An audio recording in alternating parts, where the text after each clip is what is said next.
阳光明媚，蓝天白云相伴，污染物浓度持续保持在较低水平，空气质量指数25优，夜间夜间空气质量指数25到16，东南部地区其他地区空气质量。别说了。预计未来3天受西北高压持续作用，困难条件别说了，别说了，别说了，别说了。小孩，爸爸不是说你呢，爸爸不是说你，爸爸不是说你啊，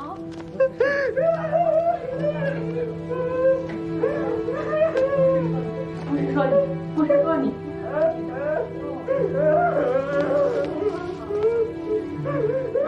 小爱怎么了？没事儿，没事。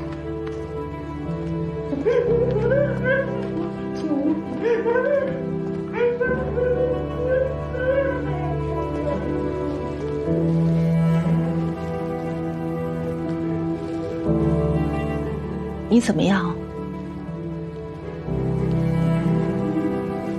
心里疼，疼得不痛快，就像被老虎钳子夹着。你可不能垮了。我做了一个梦，梦见小周结婚了，生了个女儿，才1岁半。一家3口到家里来玩，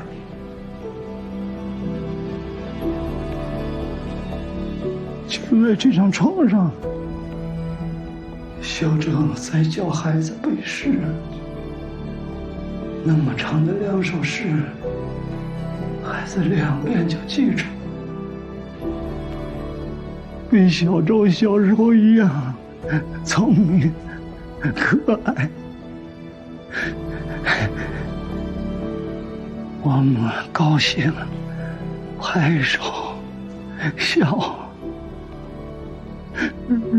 然后我就醒了。一醒来的那一刻，比死还难受。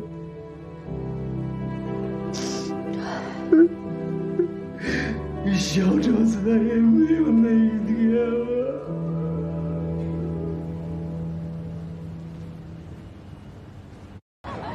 陈辉这人挺阴，偏执内向型，我看很有杀人的潜质。老郭，沈小周的那个血液检测结果出来了吗？有麻醉成分吗？的确有，但麻醉镇静类药物种类比较多，具体是哪种还得比对。我给你说几个，你看有没有？乙醚和氯胺酮你肯定验过了，啊，戊巴比妥钠，还有这个乙丙酚、水合氯醛、普鲁卡因，我能认识的就这几种了。行，记下了。嗯。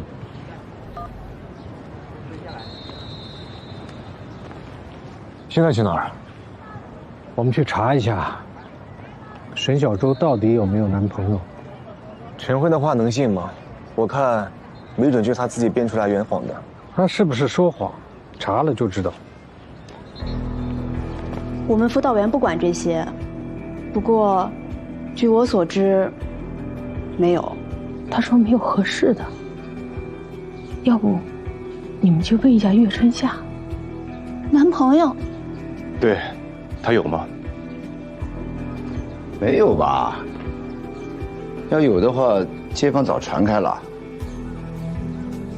小周没有男朋友。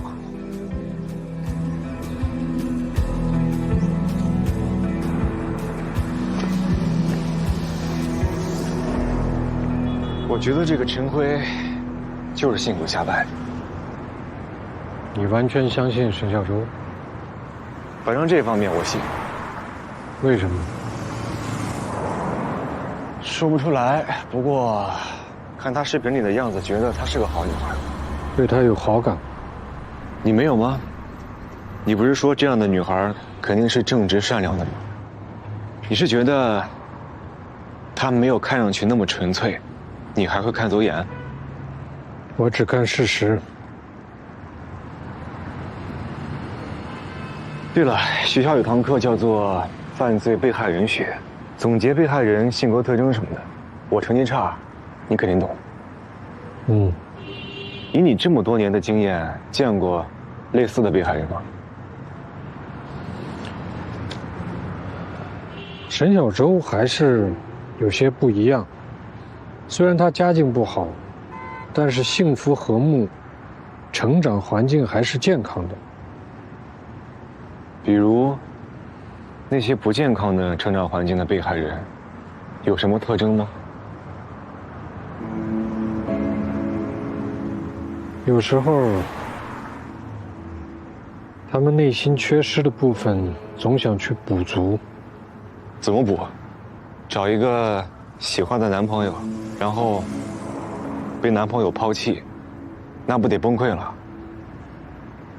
沈小舟会不会就是这样的情况？以为找了一个可以帮他脱离苦海的男朋友，结果被甩了，之后产生了矛盾，激化了冲突。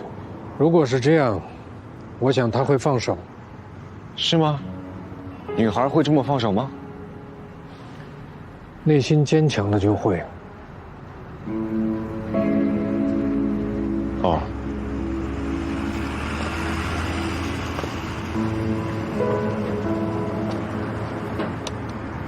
妥了吗？啊，可以了。那我拔了。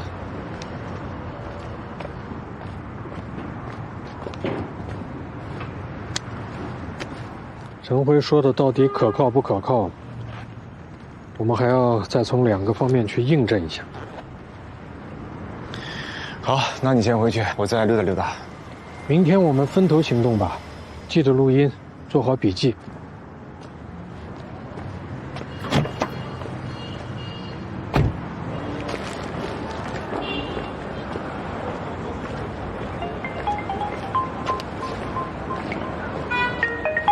喂，那个老连今天状态怎么样？还那样啊？怎么了？你呀，你做做心理准备啊。虽然办这个案子的时候你还没来，但是说不定也会问你啊。什么案子？问什么？赌场案啊。哎，魏明信的事你不知道啊？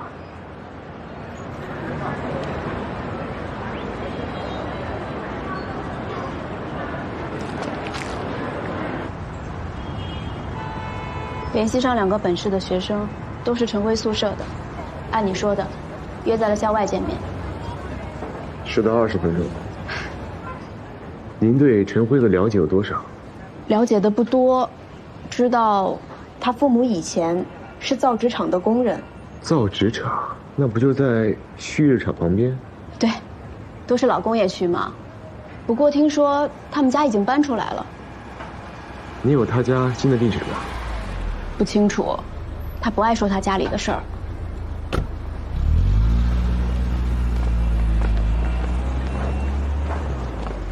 警官，车位能给报一下吗？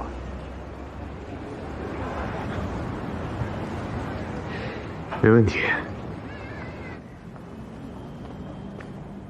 梁队长，有事吗？还有几个问题。行，那到我办公室来吧。梁警官，这个是我们公司自产的瓶装水，我保证比市面上的所有纯净水都纯净。上次跟您说的那个同学，你们查了吗？这个还不能说。我确实也不该问。今天来是要核实一些信息，主要是你19号的行程，没有别的意思。关于沈小舟的所有社会关系都要深入排查。我非常理解，您尽管问。19号，你是怎么去的青州？我是开车去的。什么车？车牌号？您稍等一下，我给您写一下。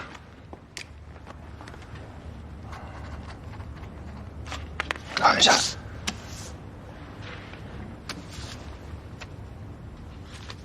当天的行程。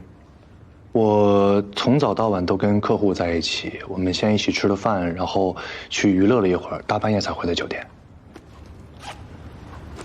来，这个看一下，这是我当天接待的人。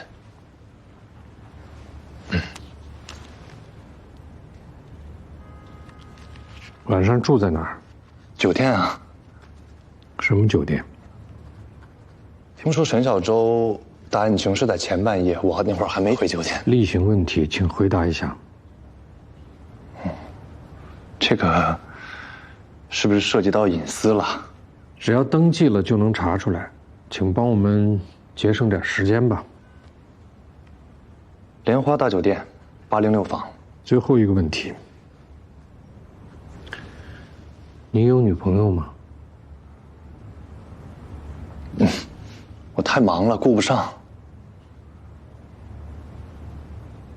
陈辉这人啊，其实我们跟他都不熟，他其实天天就在学校瞎溜达，跟谁都不对付。每次宿舍聚餐，他是不是都不参加的？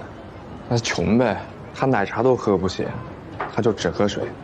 说实话，跟他住在一块儿挺害怕的，你就怕他晚上突然就，你懂吧？为什么这么说？他有暴力倾向？我就这么跟你说吧，有一次咱们宿舍所有人都拉肚子了，就他没事。我们当时就开玩笑。陈辉，是不是你干的？快点啊，肚子疼。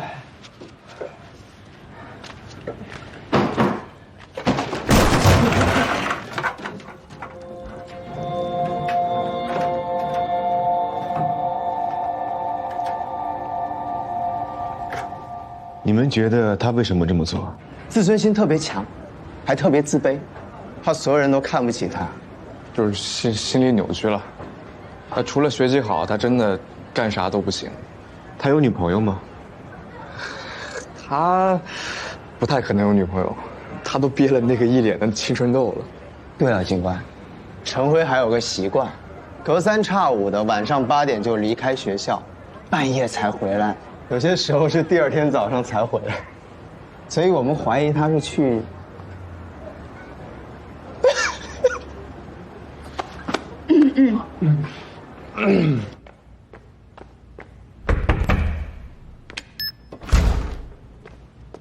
在青州接待胡向泽的客户啊，联系上了，大概证实了胡向泽的说法，就是吃饭、唱歌，然后一直喝到11、2点。具体几点钟？哎呀，他说是喝多了，记不清了，到家就后半夜了。哎，不过吧，这个胡向泽呀，还真是有点情况。我查到了前年一起民事纠纷案件，这个胡向泽呀，跟他的一个已婚女下属纠缠不清，后来被对方的丈夫呢给知道了，就把胡向泽的车给砸了。反正扯来扯去吧，这胡向泽呢就坚持说，他说我不知道对方有丈夫，最后也没太追究对方丈夫的责任。要我说吧，哎，你说你这女下属她有没有丈夫，你怎么可能不知情呢？胡向泽，看着不像啊，长得挺正人君子的嘛。哎，你这就说小孩话，这成年人啊，这复杂着呢。总觉得这个胡向泽隐瞒了什么，不就这点事吗？这也算不上什么疑点吧？哎，连队的直觉你还是要相信的。不是直觉，见过的人多了就能总结出一些共性。哎，看看我查的，这个陈辉有点意思。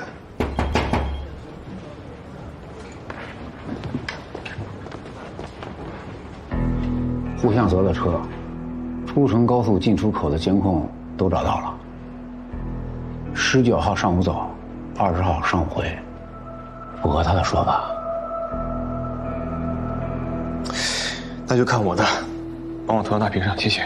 别急，一个一个来。莲花大酒店的监控视频呢？刚发过来，你让我喘口气儿行不行啊？我来看。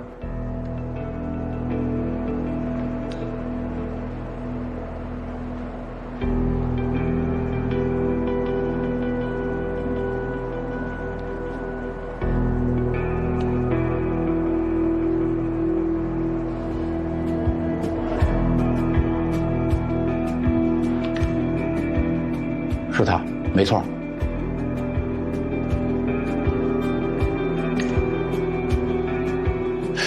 这不像是沈小舟啊。不是，这跟着这么紧，这别又是什么女下属吧？啊，确实是大事，连队直接果然准。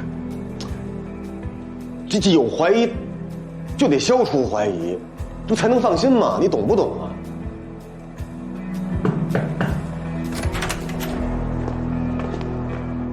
连爱萍在吗？请稍等。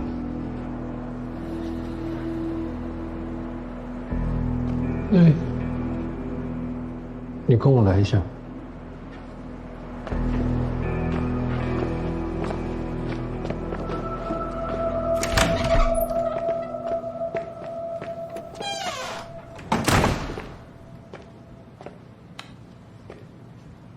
在见他们之前，我必须问你一个问题。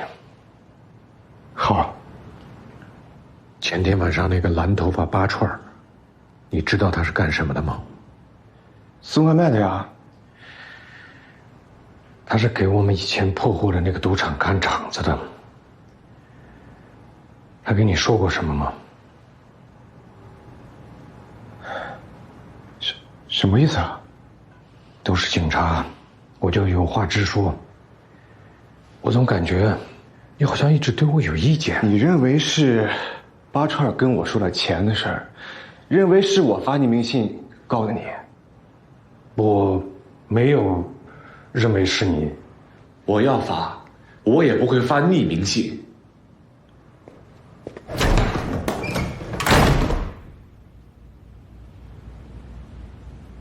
好，问题就是这些，我们回去会再次核查，不会让你们好警察背黑锅。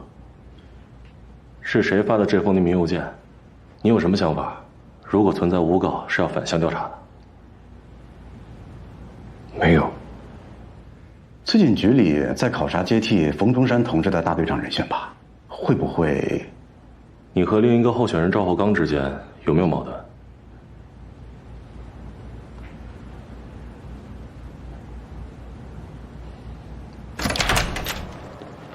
问完了。怎么样？没事，继续。哎，你看看石强峰录的视频。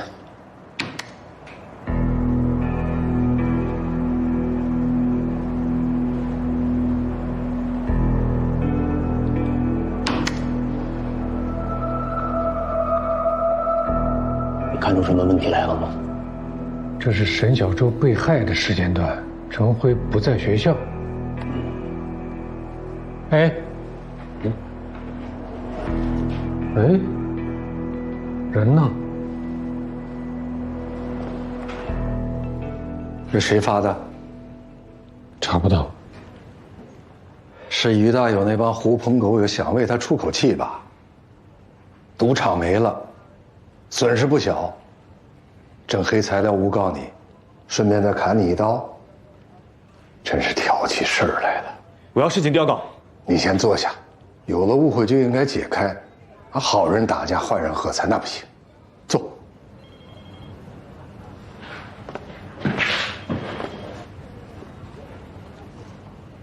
海平，海平，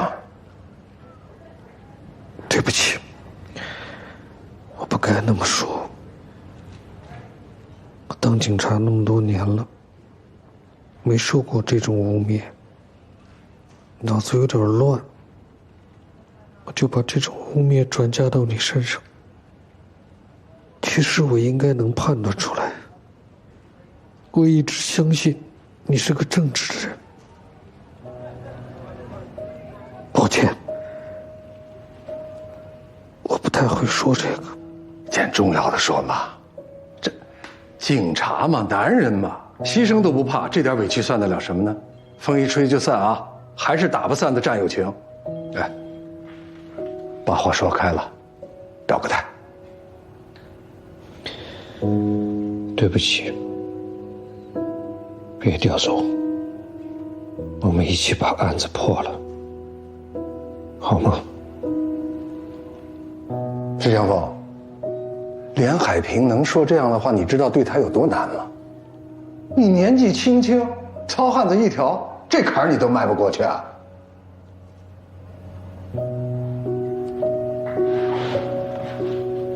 行，今天的事就当没有，行吗？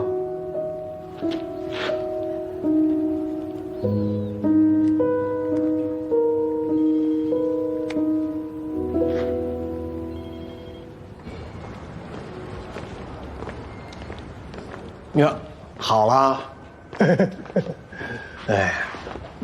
哎，老连这个人啊，路遥知马力，以后你就知道了啊。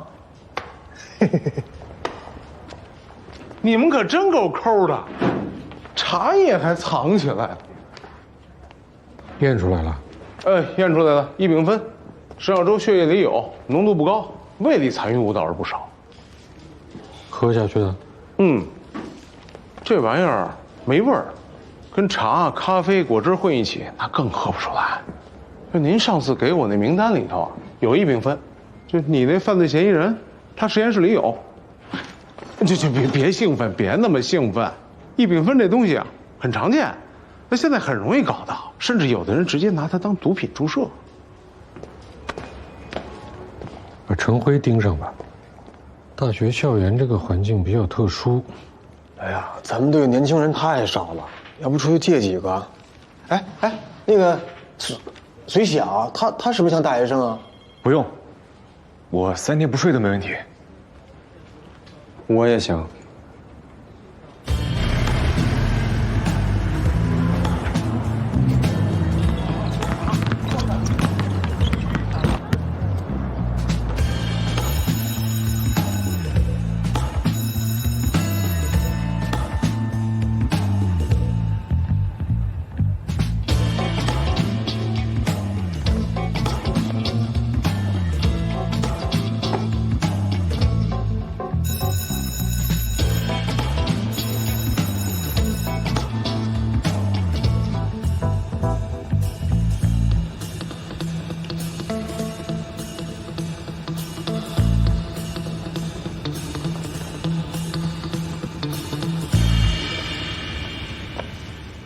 吃吧。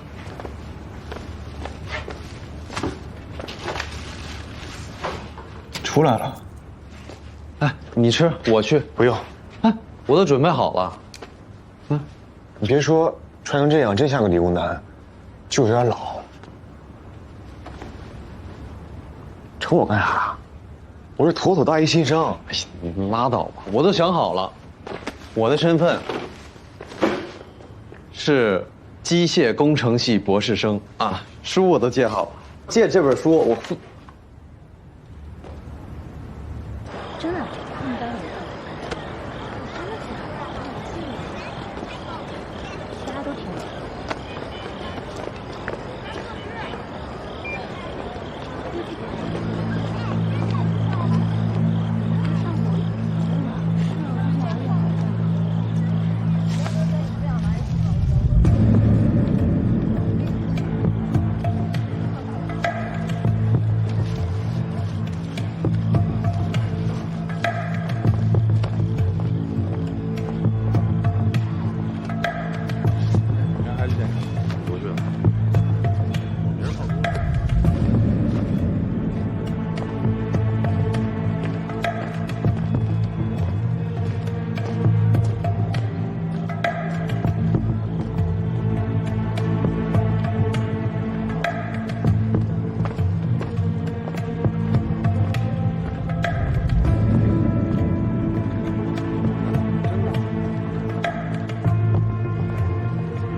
怎么样？他进宿舍了。你盯2天了，让小齐替你。不用，我盯着。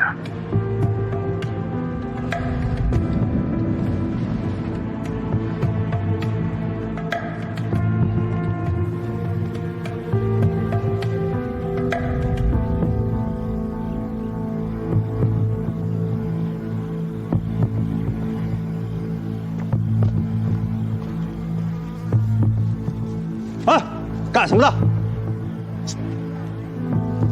你干什么？你是本校的吗你？哪个系的？物理系的。你可拉倒吧！你冒充个体育生还行，你还物理系的，我还霍金呢。出来！不是你们保安处没跟你打招呼吗？我执行任务呢。哎，不好意思，哎，你忙，不好意思。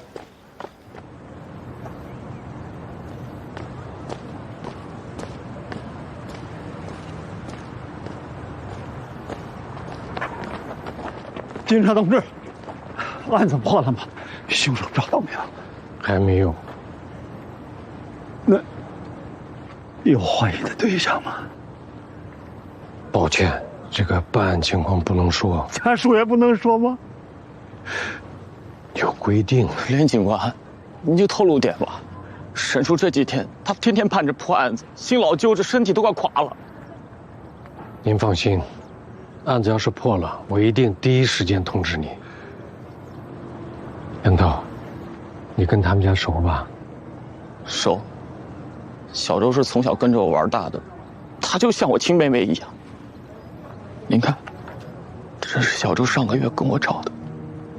你的车？啊，我买了新车，小周跑来跟我祝贺，说我也是有车族了。这是我女朋友。本来我们要结婚了，就这几天，小周还说要来婚礼上给我弹一首琵琶呢。走吧。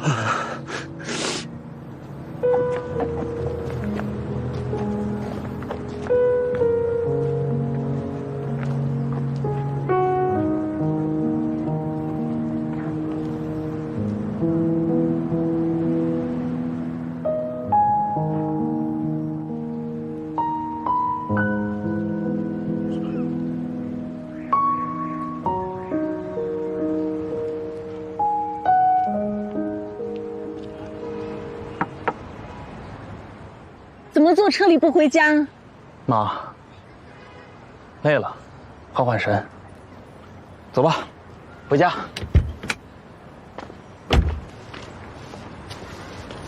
买什么呀？你看看，妈给你买了这个。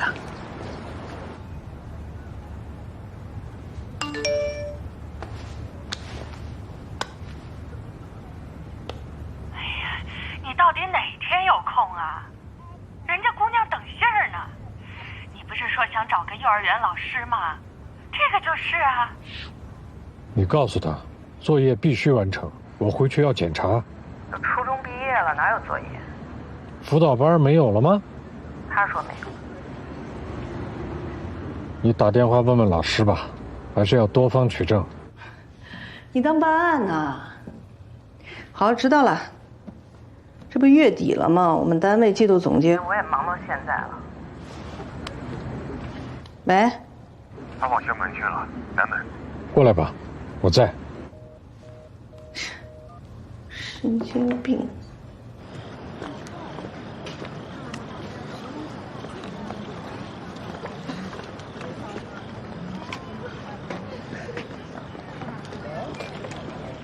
哎，同学，哎，同学，理科楼怎么走啊？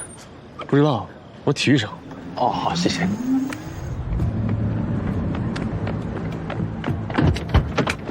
你查了没？他这个时间应该在实验室，他的活动规律改变了。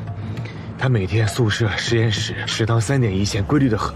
你看他今天戴了个帽子，好像是不想被人认出来，不正常，不正常。我上车跟。别去了，车上人少，藏不住。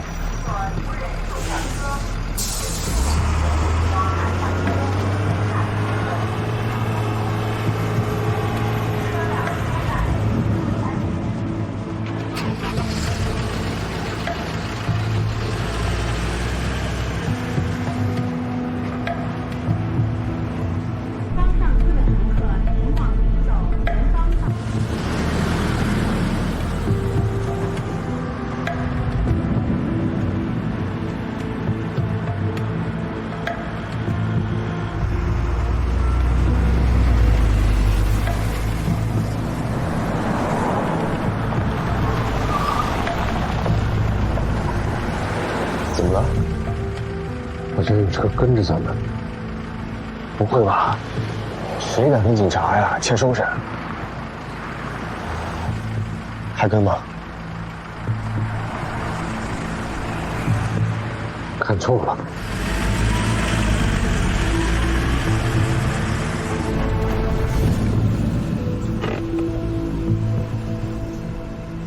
怎么了？发现哪儿了？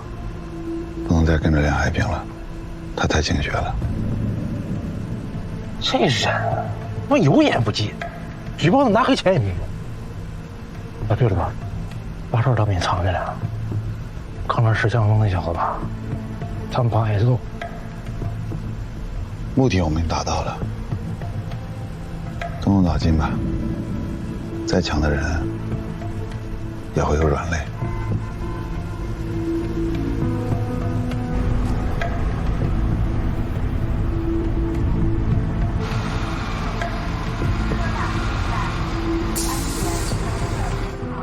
你去看看陈辉在不在车上。我一直盯着呢，没下车。去吧。他要看见我了。去。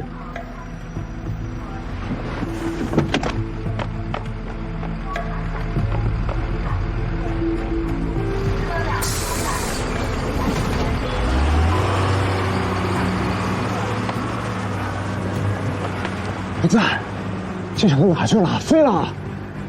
有个戴帽子、穿工作服的人，在三纺厂那站下了车，但是一路上没见这个打扮的人上车。你还记得每个上车人穿什么衣服？我没刻意记。三纺厂那站下车的人比较多，我被分散了注意力。那个人应该就是陈辉。他换衣服干什么？难道他发现有人跟着他？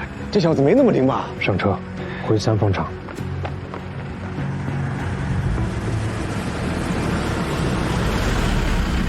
你就在盯着，陈辉要回学校，肯定还从这儿上车。我到周围转转。好。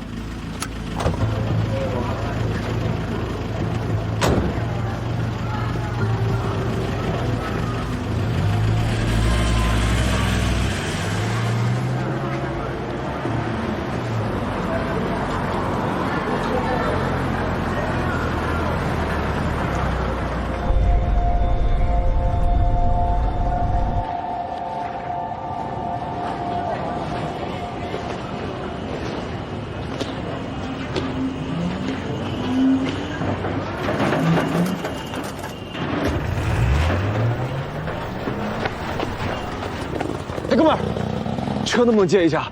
我是警察，追个嫌疑人。行啊，用吧。谢谢啊。就他妈逼还警察呢！你比你还不像好人呢。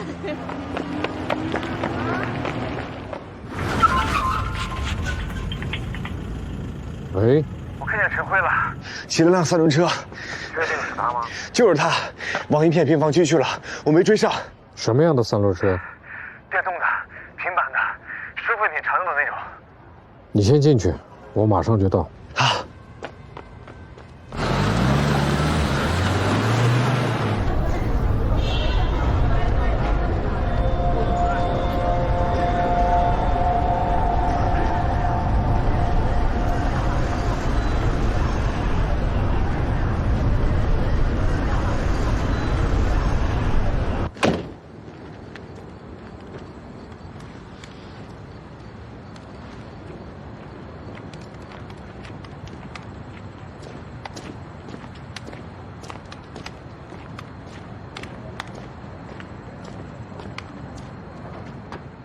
不收了，明天来。谁叫你进去的？警察。这个人刚才来过吗？没有。警察同志，我这马上就要下班了，家里媳妇还等着我呢。你不就住这儿吗？哎。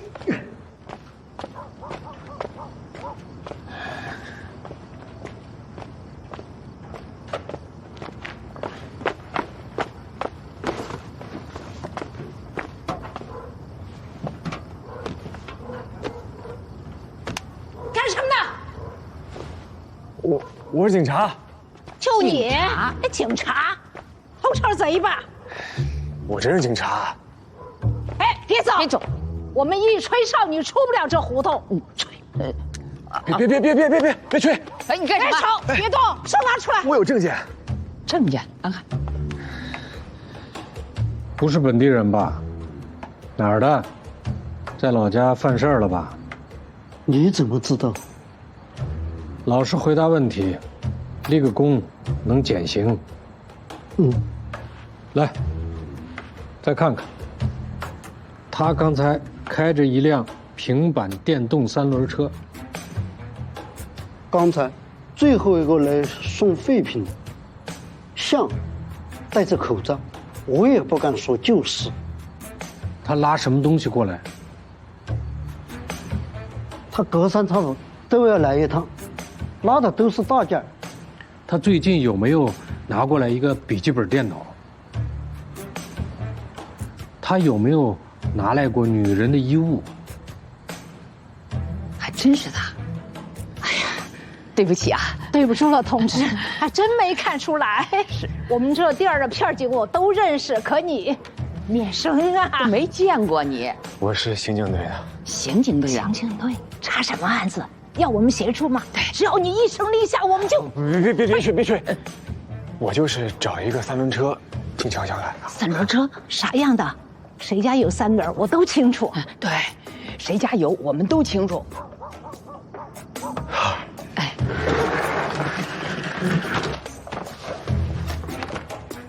这些都是我收的，我也不清楚是谁拿来的。我知道你们现在能检验那个 NBA 啥的，这上面都有我的 NBA， 我也没干什么伤天害理的事儿。警察同志，你一定要相信我。我在老家也就偷了一会儿电了，跑出来几年了，成天提心吊胆的。现在你走上门了，我心里反倒踏实了。你说他隔3差5就过来，每次都是晚上这个时间吗？嗯。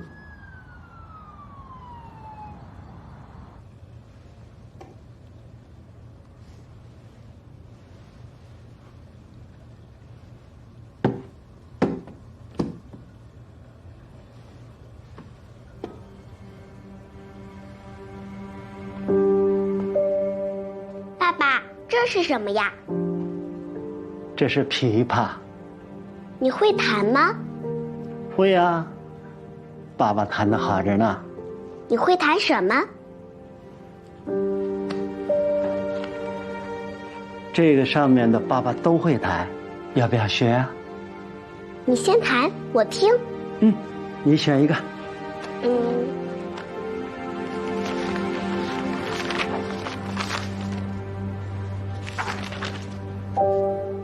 就这个吧，爸爸。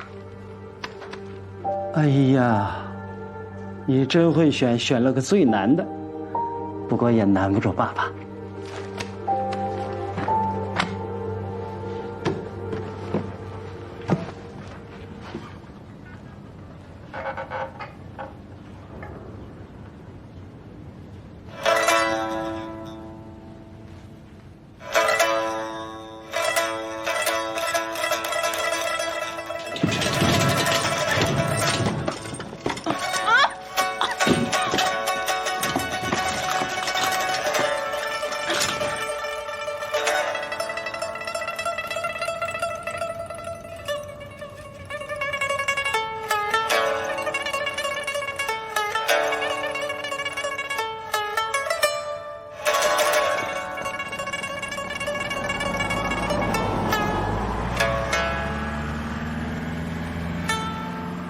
就这儿前边，快会儿就到了。对，很快的。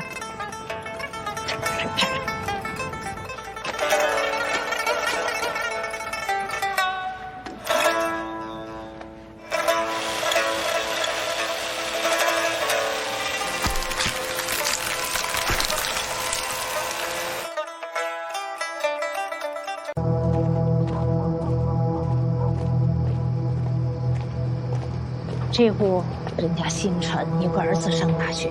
对，这2口人非常好。哎，警察，他们干了什么？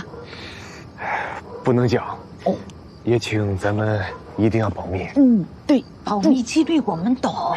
哎，没事，我们就收队了。好。哎，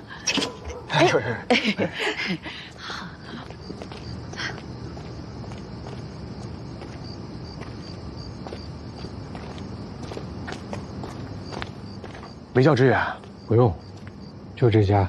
对，你不是说？那我去看看有没有后门。不用，一起来吧。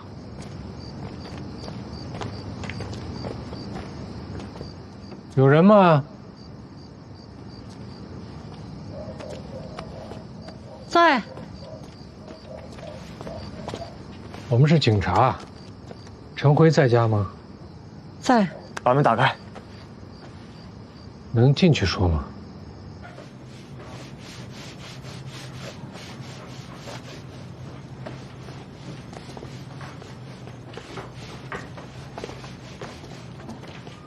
陈辉呢？你们找他有事儿啊？我腰不好，干不了重活，收了个大件儿。小辉隔几天就回家一趟，帮我把东西送到废品收购站去。6月19号的晚上，陈辉也是回来帮忙的。对呀，他平时都不住家里，再晚他也回学校。今天他回来，什么也不说就住下了。我觉得这孩子有心事，我没问他，他也没说。你在公交车上换衣服干什么？还反侦查呢？啊，不是，他是怕把衣服给弄脏了，就把旧衣服呢穿在外头，回家就换了。你们以前是住在造纸厂吧？怎么搬这儿了？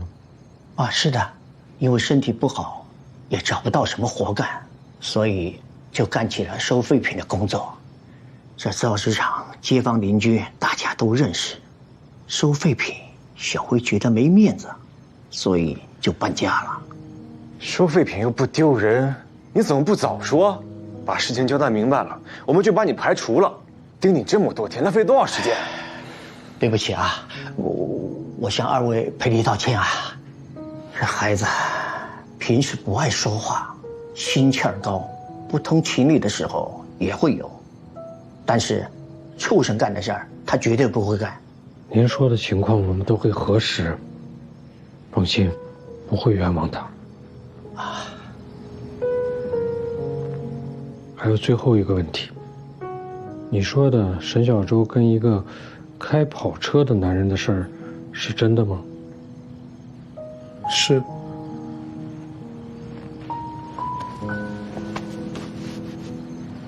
好。两位同志，忙这么晚吃会儿饭吧。不用了。没什么好饭了，多少吃点儿，别白跑一趟嘛。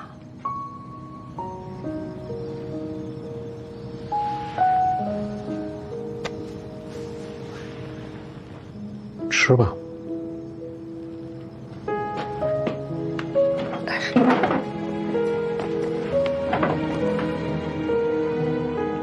不会就我们俩的吧？都有都有。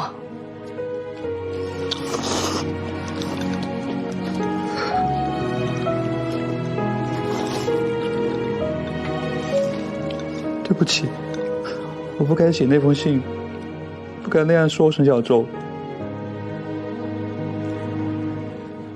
我真的很想要那份工作，我怕他们都看不起我。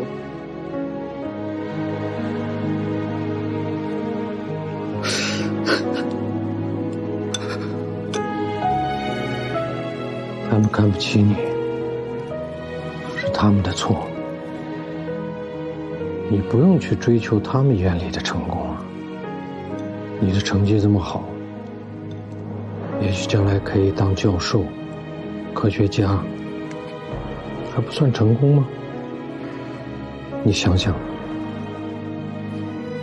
你真的想变成和他们一样的人吗？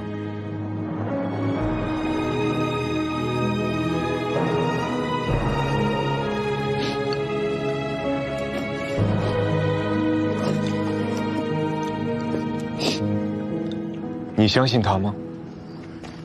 他爸说的应该是真的。查一下19号晚上大路上的监控就知道。你是不是同情他们？不是同情，是了解。我很熟悉这个群体。我爱人就是大厂子女。要不是陈辉，线索又断了。也好。好什么？至少到目前为止还不是那种案子。哪种？为了挣一口饭吃，一个老实人杀了另一个老实人。杀人案就是杀人案，谁杀谁都不行。你说的对，但总有些案子让人心里特别堵得慌。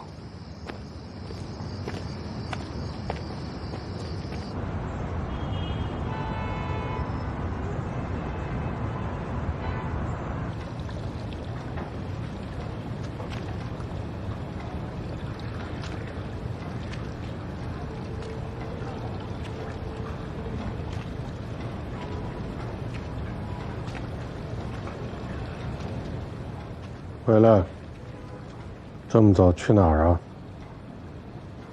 去玩。他去上英语补习班。你这孩子，你跟你爸找什么别扭啊？赶紧走吧。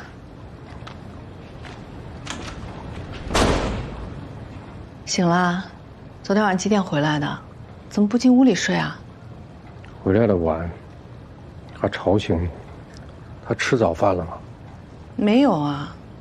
我也是怕吵醒你，我就没做。没事儿，那出去吃吧。一会儿跟那个补习班老师打个电话，看他去没去。你怎么防儿子跟防贼似的？到家了就别再警察那一套了。你不知道啊，现在这年轻人为了个面子，改个警察嫂。哟，这今天怎么了？啊？当着长辈开始抬高自己的辈分了。你别忘了，你也是年轻人。当年啊，把面子看得比天都大，牙都被人打掉了，还硬着那跟我说：“哇，他和他哥哥。”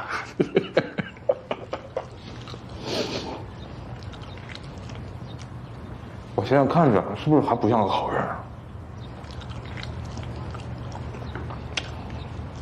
对不起，忘了。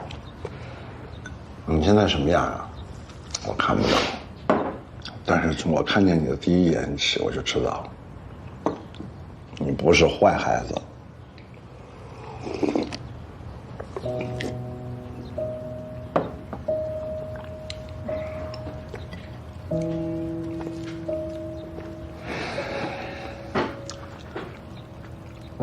小时候在农村寄养，天天挨打，我妈一年回不去几次，看我一眼就走了，我都不知道她是谁。她还给我留了一张照片，后来也给弄丢了。10几岁的时候从家里跑出来，去了城市里，就那么着，稀里糊涂就长大了。那个时候争个面子打个架，好像就是知道自己无依无靠，必须要在这个世界上争个位置。我这样的人能走上正道，当上警察，多亏了你马叔。现在几点了？现在就开始做思想汇报，你让不让人吃早饭了？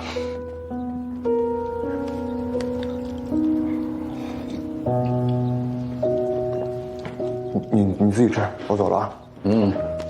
路上慢一点。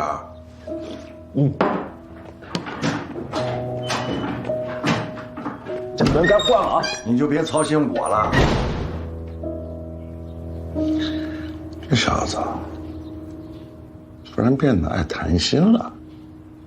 您是常来这儿吗？啊，常来这，来给我的金鱼捞虫儿吃。哦，您是每天都来还是？差不多每天都来。怎么就你呢？我离得近。你先别进，里面没勘察完呢。你刚才不是进去了吗？你才干几天刑警啊？正还没捂热乎呢，进去一通乱踩，怎么弄？那天的事是我不对，出手太快，你别往心里去。你吹什么呀你？你说我防不住你是吧？8个我你都防得住，看一眼。待着添什么乱呢？哎，你给我一下，咱俩扯平了。来来来，哎，不你干什么？撒开！我动手了！没事。干什么呢？还嫌上次不丢人啊？走来。来了。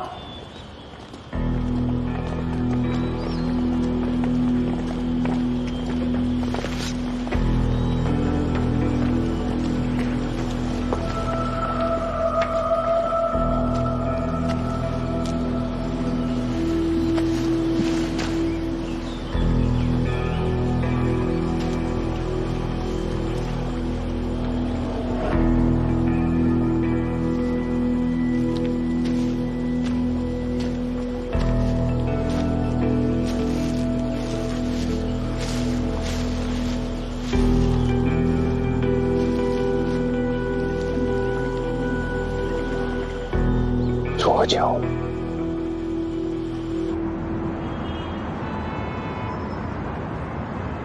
金海1号是临川市规模最大、档次最高的商品房小区。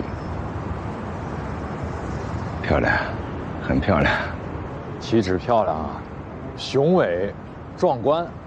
李总，这海景无敌了。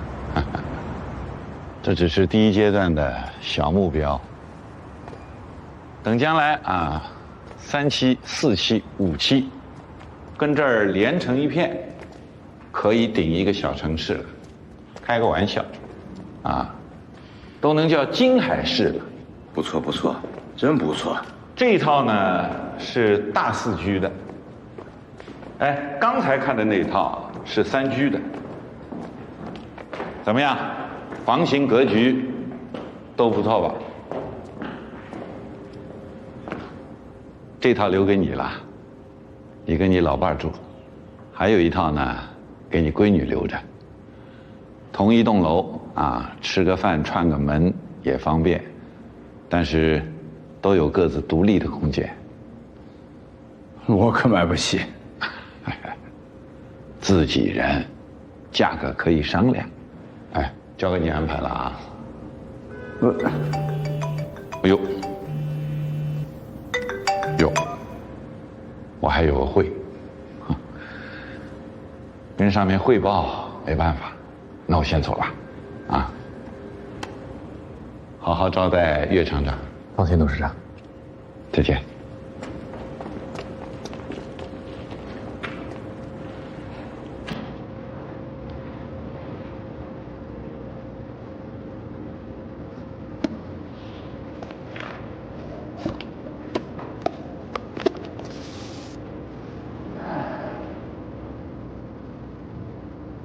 不会，找我来到底要说什么呀？不会是让我来看样板房的吧？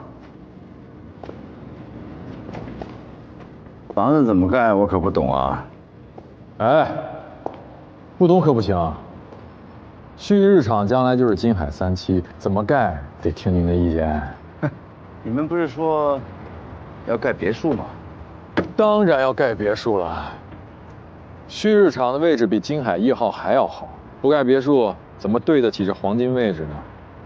临海的地方要配置私家沙滩，再打造几个网红景点，大有可为。可惜出了命案。现在的人也是迷信，越有钱越迷信。你说这事儿要传出去，能不影响价格？肯定影响啊。所以，岳厂长，旭日厂职工的安置计划可能需要研究研究。是不是就不要原地安置了？等2年，安置到城北。不要再压缩金海3期的盈利空间了，好吗？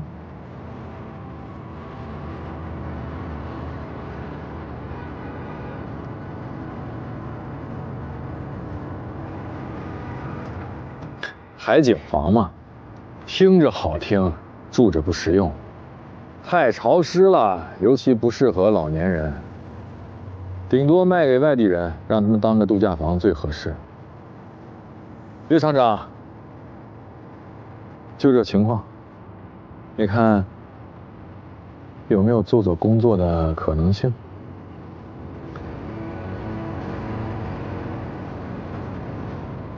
打上千人的脸，我没那么大的巴掌，得只手遮天呐。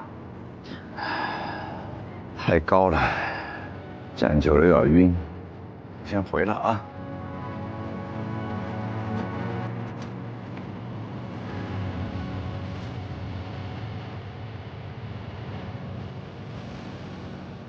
死者的身份查明了，贾贝贝，外地来本市务工人员，没有固定工作。被害前在酒吧、KTV 串场，当酒托。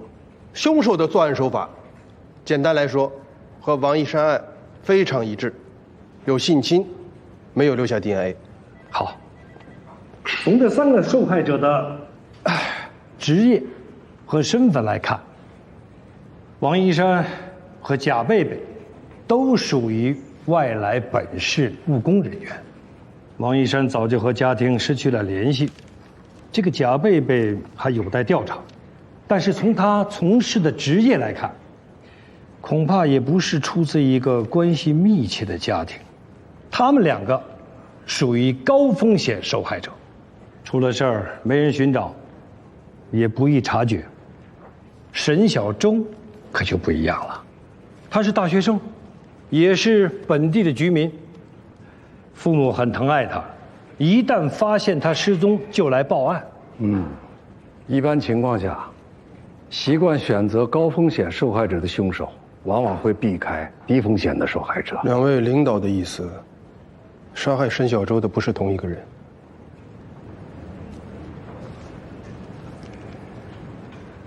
林海平，你说说。我想等等老郭做的检验报告。不是检验完了吗？我让他新做了一个检验。哎，验什么？老李，来，红头，哎，来，验出来了。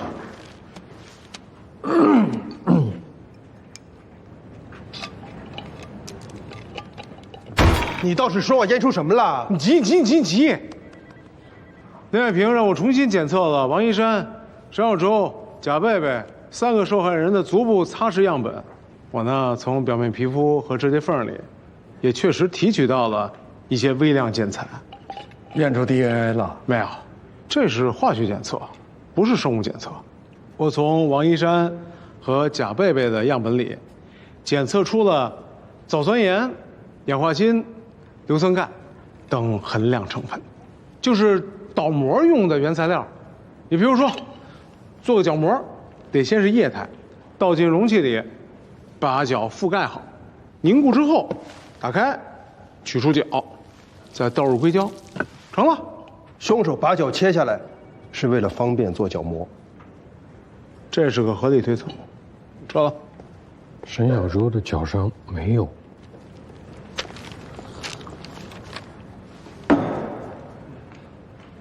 秋杰，是不是不该并案呢？并就并了，成立专案组，不必随意的撤开。沈小周一案虽然可能有其他凶手，但是共同点是非常显著。我想，要是再查下去，两案说不定会出现交集。那就一个案子2个方向。是不是同一个凶手？查到底为止。啊，老赵，你查王一山和贾贝贝，有必要的话，请省厅的专家做一个凶手的心理画像。是。你查沈小周，人手可能要分走一些。我跟那边。你想跟哪边？我跟连队。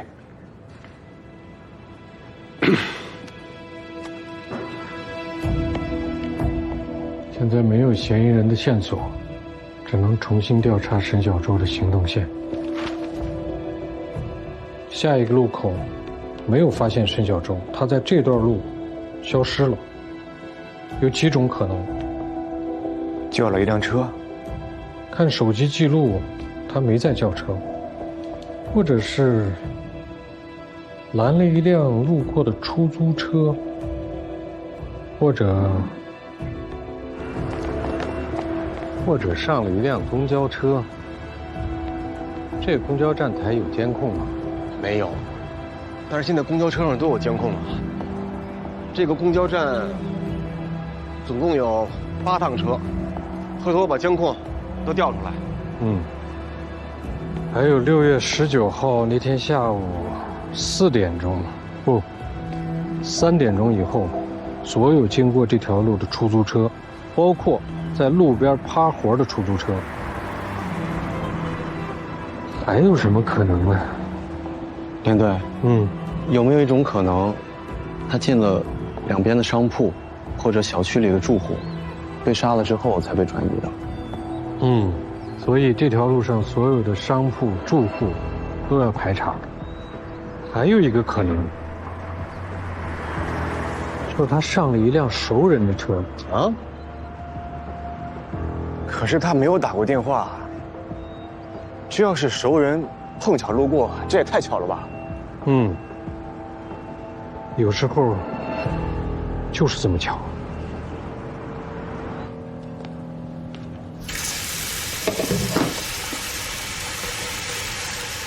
你去问问，哪儿能买到好一点的墓地，风景要好。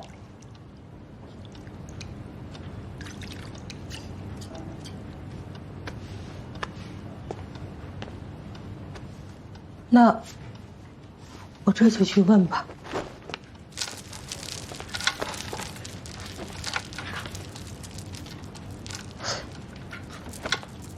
咱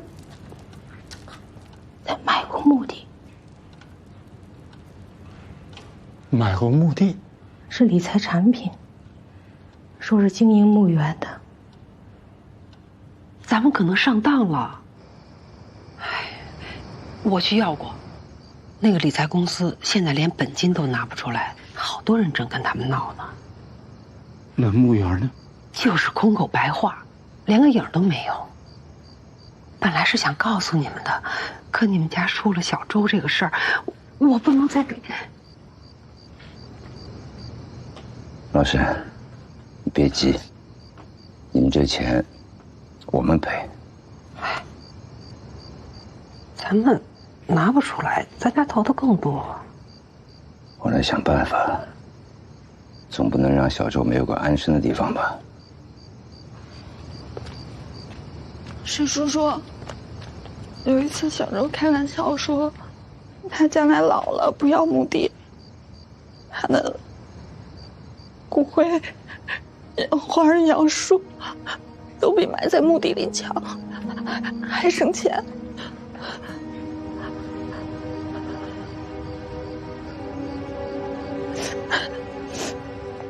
像小周说的，他就知道省钱，这孩子心里从来没有自己。如果这是他的心愿，就听他的。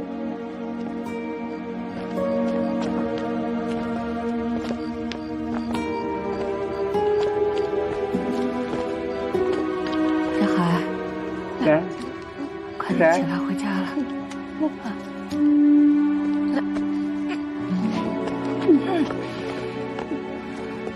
好了，走了，走了。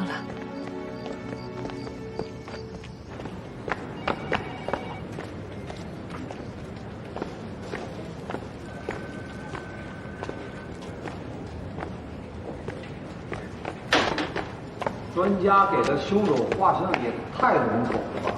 男性20到40岁之间，独居，有一定的经济基础，教育程度偏高，从事比较自由的工作。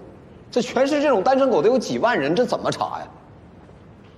经常购买女鞋，从这查。你以为我们没查呀？那锯骨刀那么小众的工具都查不到来源，何况女鞋那种大众产品呢？一天得卖多少双是吧，英子？我买的都是男女同款。剔骨刀只用买一把，肯定会想方设法的隐藏购买信息，但是女鞋经常买，难免会留下购买记录。你懂什么呀？会自己去买女鞋男性应该不多吧？是，反正我是没买过。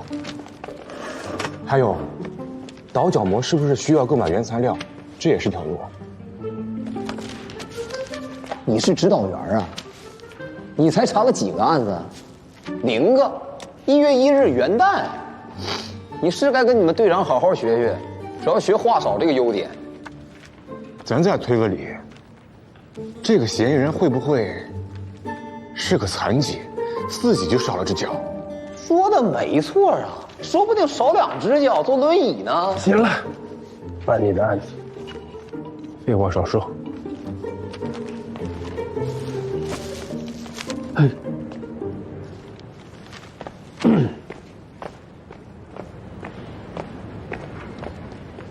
你对这类凶手感兴趣？哪个警察不感兴趣啊？你对这类凶手的认识来自哪里呢？哪儿都有啊，学校里讲座也讲过，电影、电视上也看过不少吧？编的是挺好看的。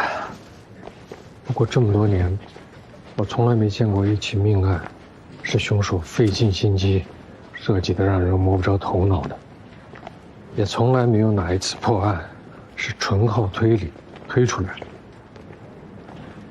其实我们破案主要还是靠4个轮子、2条腿、1张嘴，是枯燥的重复劳动。我知道。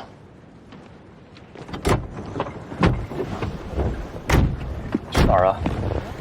陈小舟的葬礼。我们要参加吗？现在所有的出租车、公交车、临街店铺、小区监控都查过了，都没有发现沈小舟的影子。说不定他真的碰到了熟人。你觉得是陈辉说的那个人？不知道。说不定凶手会在葬礼上出现。你这不就是推理吗？不是，是经验。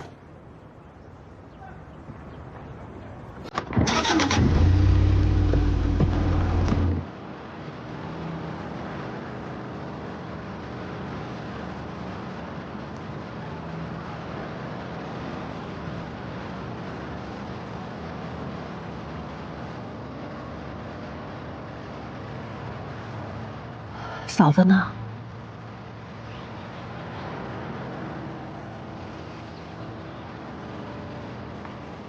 小海知道了吗？他不知道。选这个地方，民政局同意了，厂里不少人都去求情了。谢谢。放假了，好多同学都是从外地赶过来的。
老沈啊，给小周弹一曲吧。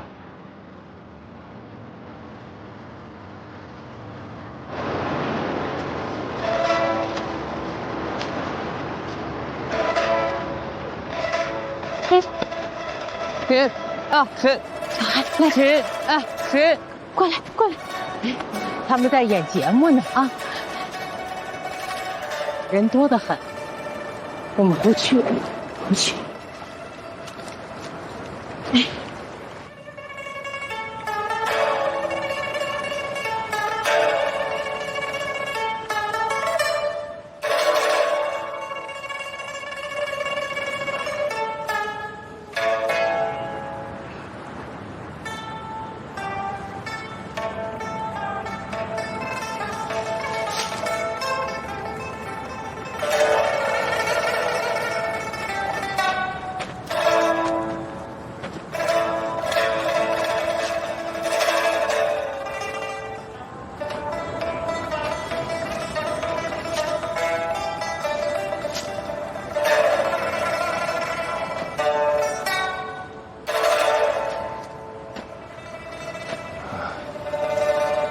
叶厂长能不能借一步说话？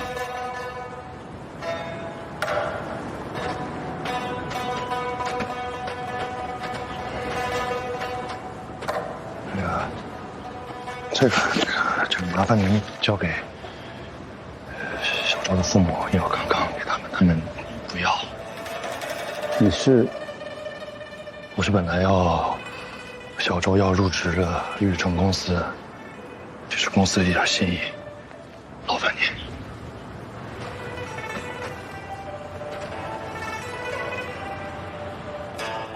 这儿挺美的，就是孤单了点儿。这是他的遗愿。洒脱的人不怕孤单。你怎么知道他是洒脱的人？他看着像。像谁？像洒脱的人。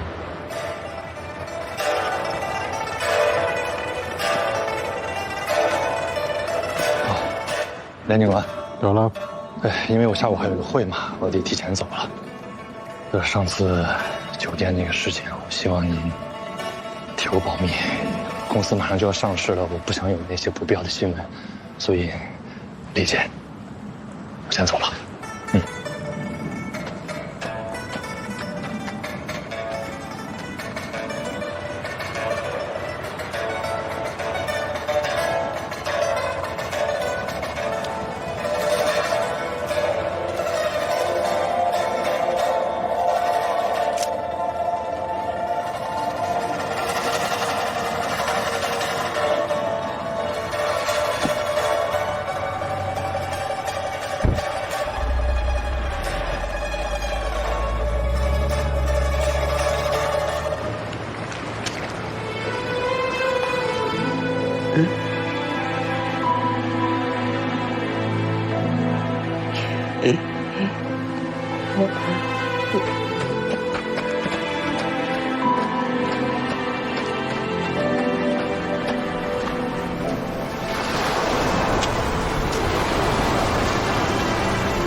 你飘来了，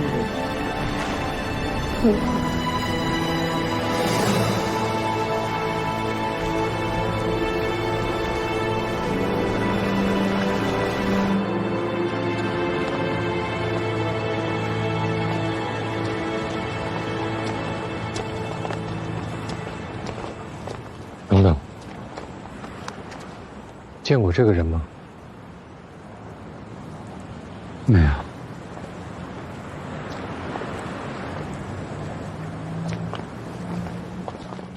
我认识这个人。他是谁？他叫张浩洋。沈小舟男朋友？不是，他喜欢小舟，但不是男朋友。上次问你，你怎么不说呢？不是男朋友啊，喜欢小舟的人多了，我们系里就有好几个呢。他喜欢沈小舟，但是沈小舟不喜欢他。也不是不喜欢，就是。他们是朋友吗？大概算吧。可以一起出去玩？有时候会。那不就是谈恋爱吗？不是谈恋爱，可能他想吧，但小舟肯定不想。所以小周出来玩都会叫上我。小周都不想让别人知道他认识张浩洋的。为什么？他是个富二代吧？就因为他是个富二代。什么意思啊？富二代还变成短板了？第一次听说。小周觉得他还没长大。没长大多大呀？未成年？你们自己去找他吧。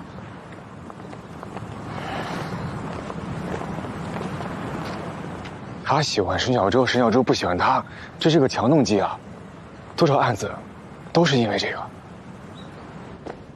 哎，文队，查到了啊！张浩洋他爸是张墨清，知道吧？谁呀？哪个集团的老总？书画名家，哎，不少大领导家里啊都挂着他的墨宝。艺术家，艺术家的儿子还那么庸俗，开什么跑车？不光是艺术家，哎，林队，他还有个生意。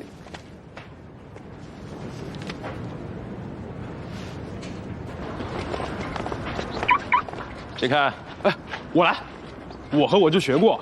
得了吧，你就是开3轮的，拿来，我是正经拿我家车练过的。行了，别吹牛了，手脚步吧。石头剪刀布。程天意，玉，程天意玉，这是得多抑郁啊！这些货柜上储存的酒传承于金花。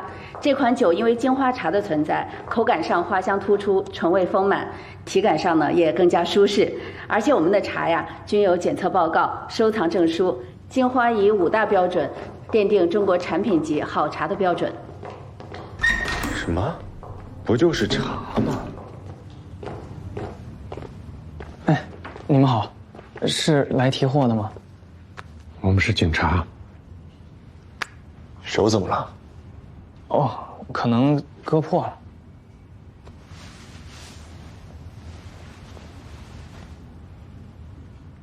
你跟沈小舟最后一次见面是什么时候？就是他出事那天嘛，那天下午。几点钟？大概3点吧。我去学校找他，然后他有一个社团活动刚结束。找他干什么？就是他不是第2天要离校回家吗？然后我就问要不要送他，然后他就说不用，我们就分开了。你跟沈小舟什么关系？朋友。不是男女朋友？不是。你跟沈小舟是什么时候认识的？就是去年我爸捐了一批书画给南方理工，然后在那个捐赠仪式上，小舟作为学生代表弹了一首琵琶曲。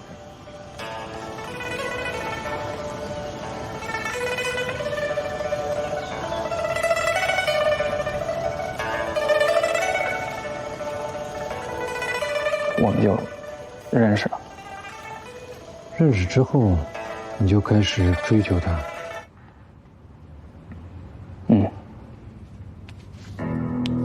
你差不多行了，换我，快，靠边！就你，得了吧，展开我还不敢做呢。每次都是你约他？是。吃饭，看电影。给他买过东西吗？买过，他没收。你想跟他进一步确定关系，他不同意是吗？是。为什么？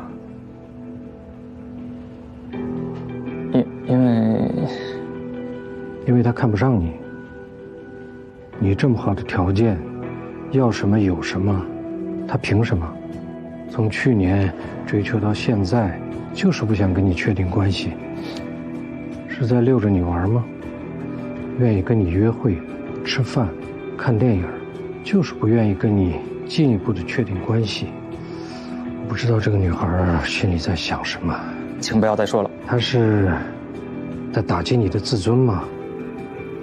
故意给你心理上的劣势？不是，小周不是这样的女孩，是我配不上她。你配不上她，这是她说的吗？不是，小周从来没有说过这样的话，是我不够优秀，然后我不知道自己想要什么，我没有目标。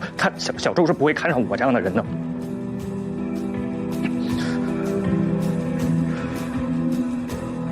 19号，就是沈小宙被杀的那天晚上，你在哪儿？我和朋友在一起。在一起干什么？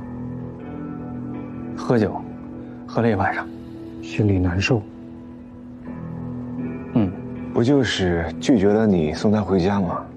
至于吗？他之前还说，以后再也不要见面了。之前是什么时候？他生日那天。他生日？5月30号。他生日那天，你向他表白了？哎呀，我是真傻呀！我要是不说那些话的话，没准还能继续做朋友呢。那你为什么19号还要去找他？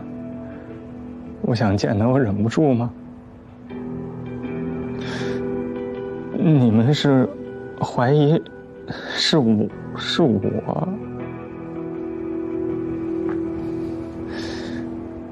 我就是杀了我自己，我也不会伤害小周的呀。